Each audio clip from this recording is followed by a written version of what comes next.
Assalamualaikum warahmatullahi wabarakatuh.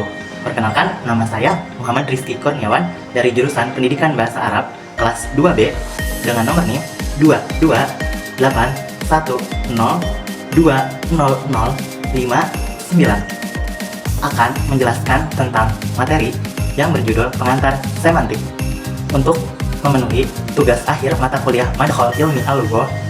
Dosen pengampunya yaitu Bapak Ervan Ghazali, MSI. Langsung saja kita ke pembahasan yang pertama, yaitu mengenai konsepsi semantik. Semantik dalam bahasa Indonesia berasal dari bahasa Yunani.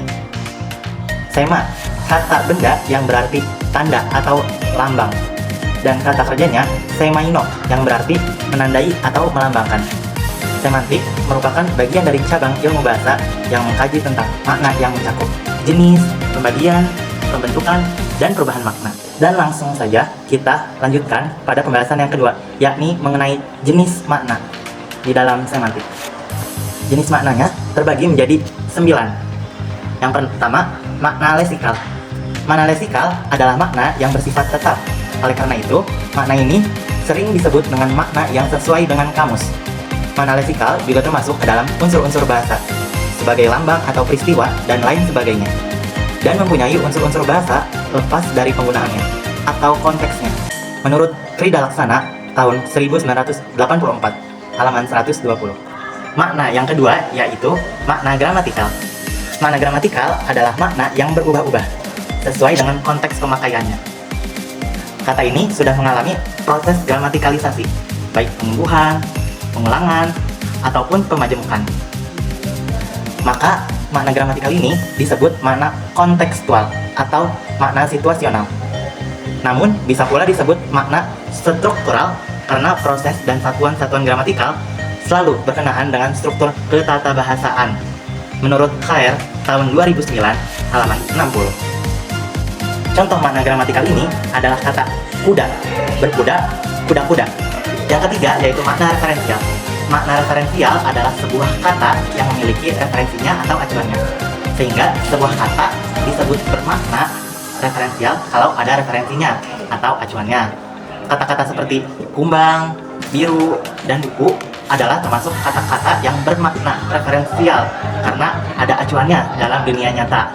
Lanjut kepada makna yang keempat, yaitu makna non-referensial. Makna non-referensial adalah kata yang tidak mempunyai acuan dalam dunia nyata.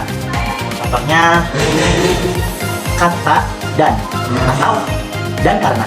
Kata-kata tersebut tidak mempunyai acuan dalam dunia nyata ini. Yang kelima, makna kata denotatif. Makna kata denotatif adalah pengertian makna kata yang sebenarnya. Artinya, makna kata tersebut tidak mendapat tafsiran lain yang agak menyimpang dari makna sebenarnya. Contohnya, ayam itu mati, dalam kurung tidak bernyawa, tutup kurung. Makna yang keenam yakni makna konotatif. Makna konotatif adalah apabila kata itu mempunyai nilai rasa, baik itu positif maupun negatif. Positif dan negatifnya nilai rasa sebuah kata seringkali juga terjadi sebagai akibat digunakannya referensi kata itu sebagai sebuah perlambang. Jika digunakan sebagai sebuah lambang sesuatu yang positif, maka akan bernilai rasa yang positif, dan begitu pun sebaliknya. Seperti kata santri, siswa, gadis. Kata-kata tersebut merupakan kata-kata yang bernilai sebuah rasa yang positif. Makna yang ketujuh yakni makna asosiatif. Makna asosiatif adalah makna kata yang berkenaan dengan adanya hubungan kata itu dengan sesuatu yang berada di luar bahasa. Misalnya, kata melati berasosiasi dengan sesuatu yang suci atau kesucian. Makna yang kedelapan yaitu adalah makna idiomatik. Makna idiom adalah makna yang tidak dapat diramalkan dari makna unsur-unsurnya, baik secara leksikal maupun gramatikal. Idiom dibedakan menjadi dua, yaitu idiom penuh dan idiom sebagian. Idiom penuh adalah idiom yang semua unsurnya sudah melebur menjadi satu kesatuan, sehingga makna yang dimiliki berasal dari seluruh kesatuan itu. Contohnya, banting tulang artinya bekerja keras. Meja hijau artinya pengadilan. Sedangkan idiom sebagian adalah idiom yang salah satu unsurnya memiliki makna leksikalnya sendiri. Contohnya, poster yang berisi nama-nama orang yang dicurigai atau dianggap bersalah. Makna yang terakhir atau yang ke-9 ini makna peribahasa, figuratif atau kiasan.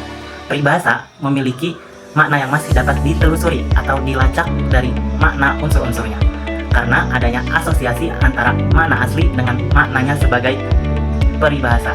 Contoh, peribahasa seperti anjing dan kucing yang bermakna ihwal dua orang yang tidak pernah akur. Makna ini memiliki asosiasi bahwa binatang yang namanya anjing dan kucing jika bersuara memang selalu berkelahi, tidak pernah damai. Pembahasan yang ketiga yakni tentang relasi makna. Relasi makna adalah hubungan antara makna yang satu dengan makna yang lain. Prinsip relasi ini terbagi menjadi 4 jenis, yaitu prinsip kontiguitas, prinsip komplementasi, prinsip overlapping, dan prinsip inklusi. Prinsip yang pertama yakni prinsip kontiguitas, yaitu prinsip yang menjelaskan bahwa beberapa kata dapat memiliki makna yang sama atau mirip. Prinsip ini dapat menimbulkan adanya relasi makna yang disebut sinonim.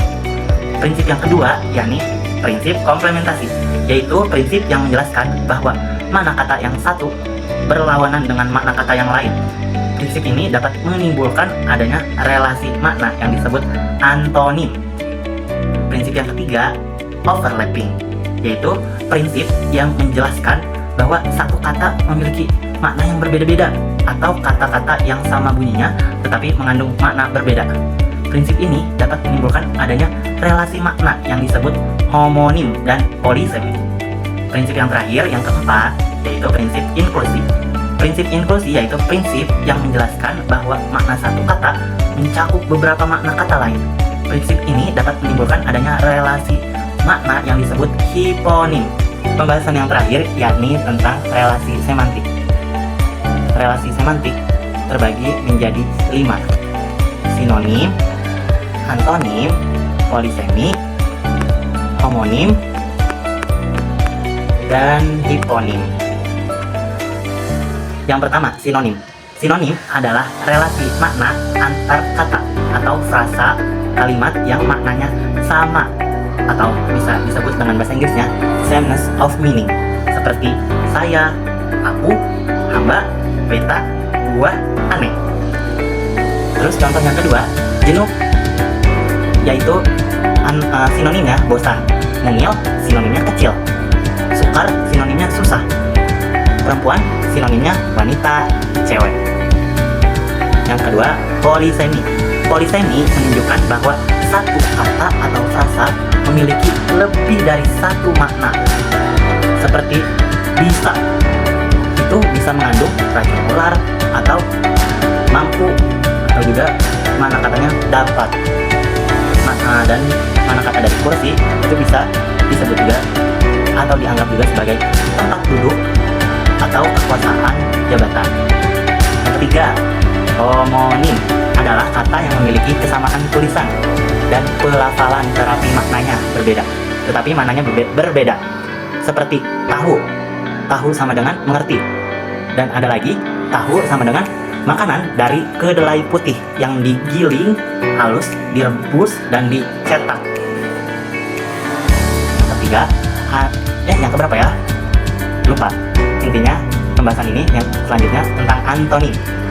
Antonim adalah oposisi makna, relasi antar kata yang bertentangan dengan makna. Seperti panas, lawannya dingin. Pendek, lawannya panjang. Kecil, lawannya besar. Dan yang terakhir adalah hiponim. Hiponim adalah semacam relasi antar kata yang berwujud atas bawah atau dalam suatu makna terkandung sejumlah komponen yang lain. Karena ada kelas atas yang mencakup sejumlah komponen yang lebih kecil dan ada kelas bawah yang merupakan komponen-komponen yang tercakup dalam kelas atas. Kata yang berkedudukan di kelas atas disebut superordinat dan kata yang berada di kelas bawah disebut hiponim. Istilah superordinat dan hiponim adalah istilah semantik. Contohnya, nama Januari, Februari, Maret, April itu ialah hiponim dari kata bulan. Sedangkan ikan adalah superordinat dari hipernimnya tongkol, gabus, lele, dan teri. Terima kasih atas segala perhatiannya. Kurang dan lebihnya mohon dimaaf apabila terdapat banyak kata-kata yang kurang berkenan atau kurang tepat. Saya Muhammad Rizky Kurniawan, pamit undur diri. Wassalamualaikum warahmatullahi wabarakatuh.